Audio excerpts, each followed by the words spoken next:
Breaking చూస్తున్నాం. తెలంగాణ రాజకీయాల్లో MLA Komatireddy Rajagopal Reddy మరోసారి సెంటర్ ఆఫ్ గా నిలిచారు. ప్రభుత్వంపై వరుస పెట్టి బాణాలు సంధిస్తున్నారు. మాటల తూటాలు పేల్చేస్తున్నారు. మునుగోడు ప్రజల కోసం ఏ పదవినైనా త్యాగం చేస్తారంటూ నిన్న కీలక వ్యాఖ్యలు చేసిన ఆయన మరోసారి సీఎం రేవంత్ రెడ్డిపై తీవ్ర విమర్శలు చేశారు. సీఎం తన భాష మార్చుకోవాలని అన్నారు.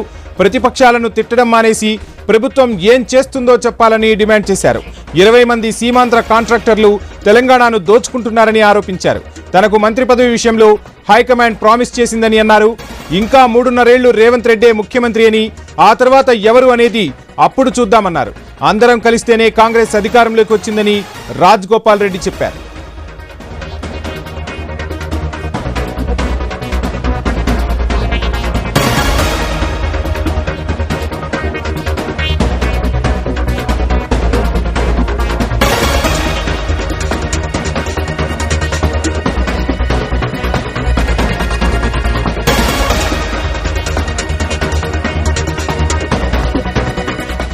ఇక సోషల్ మీడియా విషయంలో ఓడ దాటే వరకు ఓడమల్లన్న, ఓడ దాటిన తర్వాత బోడమల్లన్న అన్నట్టు రేవంత్ రెడ్డి వ్యవహారం ఉందని రాజగోపాల్ రెడ్డి అన్నారు. తనకు మంత్రి పదవే కావాలంటే అప్పుడే కేసీఆర్ ఇచ్చేవారని కీలక వ్యాఖ్యలు చేశారు. తనకు మంత్రి పదవి విషయం కోమటిరెడ్డి వెంకటరెడ్డికి తెలియదని చెప్పారు రాజగోపాల్ రెడ్డి.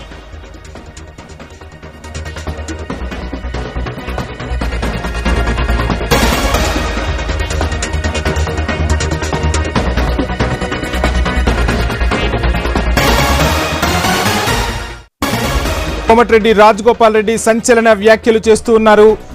సీఎం రేవంత్ రెడ్డి తన భాష మార్చుకోవాలి అంటూ ఈ రోజు హాట్ కమెంట్స్ చేసేశారు.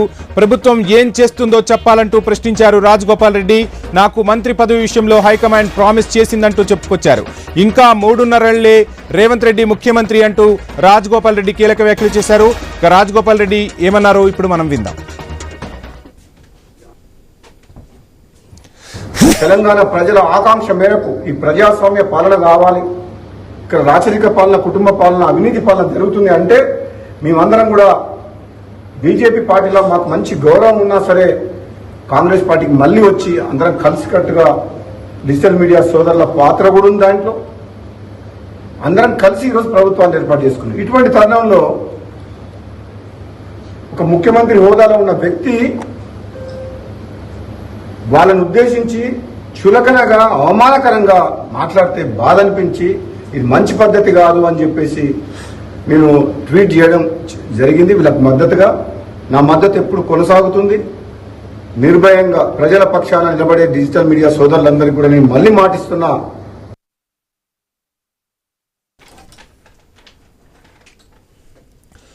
రైట్. ఇక తెలంగాణ రాజకీయాల్లో రాజగోపాల్ రెడ్డి వ్యాఖ్యలు తీవ్ర కలకలం రేపుతున్నాయి. ఇదే అంశానికి సంబంధించి డీటెయిల్స్ అందించేందుకు మా ప్రతినిధి ఏవై స్వామి జాయిన్ అవుతున్నారు.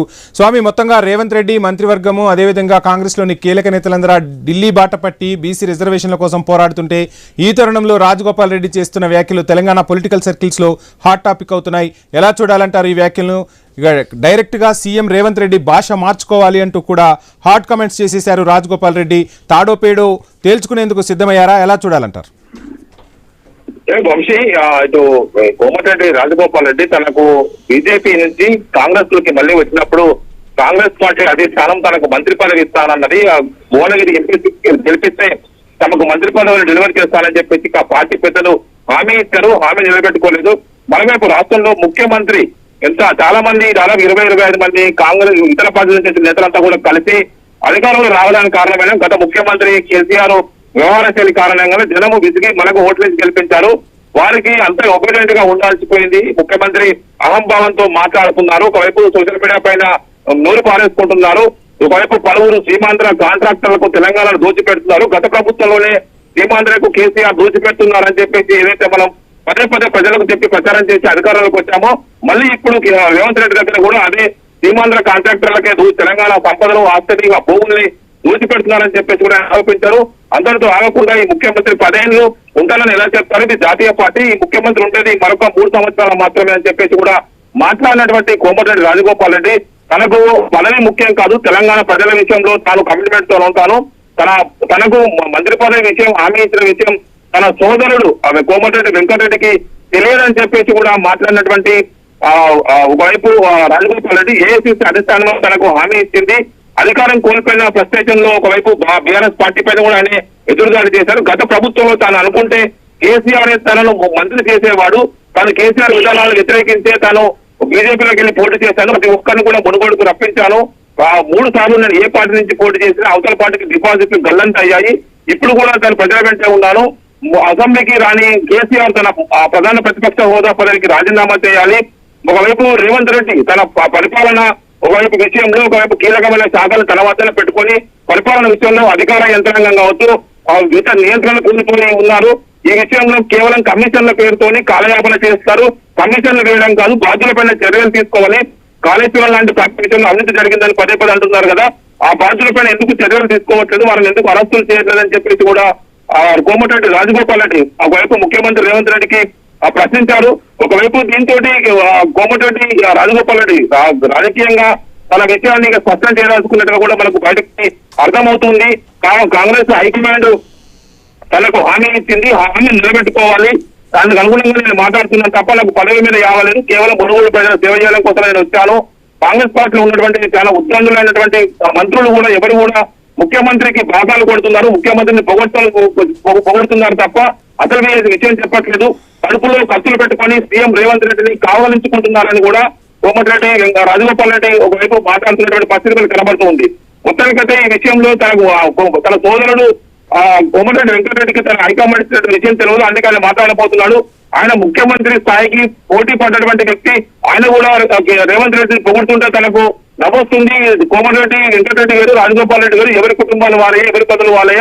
ఒకవైపు మిగతా వారికి కుటుంబాలు ఉన్న వ్యక్తులు మంత్రి పదవులు వచ్చినప్పుడు నా విషయంకి వచ్చేసరికి మంత్రి పదవి విషయంలో ఎందుకు కుటుంబాలను చూస్తున్నారని చెప్పేసి కూడా క్వశ్చన్ చేశారు మనకి. స్వామి, భువనగిరి ఎంపీని గెలిపిస్తే ఖచ్చితంగా మంత్రి పదవి ఇస్తానంటూ చెప్పారు. భువనగిరి ఎంపీని కూడా నేను గెలిపించాను, అసలు నేను పార్టీలోకి వచ్చే ముందే హైకమాండ్ నాకు హామీ ఇచ్చింది. ఇక మరోవైపు ఇన్ని కమెంట్స్ చేస్తున్నా కానీ అటు హైకమాండ్ కానీ ఇటు రేవంత్ నుంచి కానీ ఎటువంటి స్పందన లేదు. అంటే నార్మల్గా కాంగ్రెస్ పార్టీలో అంతర్గత ప్రజాస్వామ్యం ఎక్కువగా ఉంటుంది, అయినప్పటికీ డైరెక్ట్గా సీఎంపై వ్యాఖ్యలు చేస్తున్నారు. ఆ మధ్య మహేష్ కుమార్ గౌడ్ కూడా కీలక వ్యాఖ్యలు చేశారు, ఏదైనా పార్టీ అంతర్గత సమావేశాల్లో చర్చించాలి కానీ బహిరంగంగా చర్చించొద్దు అంటూ చెప్పిన పరిస్థితి. అటు పీసీసీ కూడా రాజగోపాల్ రెడ్డి వ్యాఖ్యలకు సంబంధించి ఇప్పటి వరకు ఎటువంటి రెస్పాన్స్ ఇవ్వలేదు. ఎలా చూడాలంటారు? రెస్పాన్స్ ఇచ్చే అవకాశాలు ఏమైనా కనిపిస్తున్నాయా? అంటే తాను బీజేపీలోకి వచ్చినప్పుడు కేసీ వేణుగోపాల్, ఇప్పుడున్నటువంటి పీసీసీ అధ్యక్షులు మహేష్ కుమార్ గౌడ్, సునీల్ కన్గోలు, మిగతా కీలక నేతలంతా కూడా తనకు హామీ ఇచ్చిన తర్వాతనే నేను కాంగ్రెస్ లోకి వచ్చాను, తనతో పాటు మరొక 20 మంది కీలకమైన నేతలు అప్పుడున్నటువంటి పరిస్థితుల్లో కాంగ్రెస్ లోకి రావడం వల్లనే కాంగ్రెస్ పార్టీ అధికారంలోకి వచ్చింది. ఇప్పుడు అధికారంలోకి వచ్చిన తర్వాత ముఖ్యమంత్రి రేవంత్ రెడ్డి ఎంతో ఒబీడియంట్ గా ఉండాల్సింది పోయి అహంకారంతో అహంభావంతో మాట్లాడుతున్నాడు. ఆయన ఒబీడియంట్ గా వివరించట్లేదు. ప్రజలకు తను చేయాల్సిన పనుల విషయంలో, ప్రభుత్వం విషయంలో ప్రజలకు రిక్వెస్ట్ చేయాల్సింది పోయి ఆరోగ్యంట్ గా మాట్లాడుతున్న విషయాన్ని చెప్పకనే చెప్తూ ఉన్నారు. మరోవైపు తనకు ఇచ్చినటువంటి హామీని నెరవేర్చాలి. కేసీ వేణుగోపాల్ కూడా తను భువనగిరి ఎంపీ సీటు గెలిపిస్తే నీకు ఇచ్చిన ప్రామిస్ ను హైకమాండ్ డెలివరీ చేస్తుంది అనే విషయాన్ని స్పష్టంగా చెప్పారు. అందుకోసమే కష్టపడి పనిచేశానని చెప్పి అన్నారు వాళ్ళు. Right, thank you Swamy.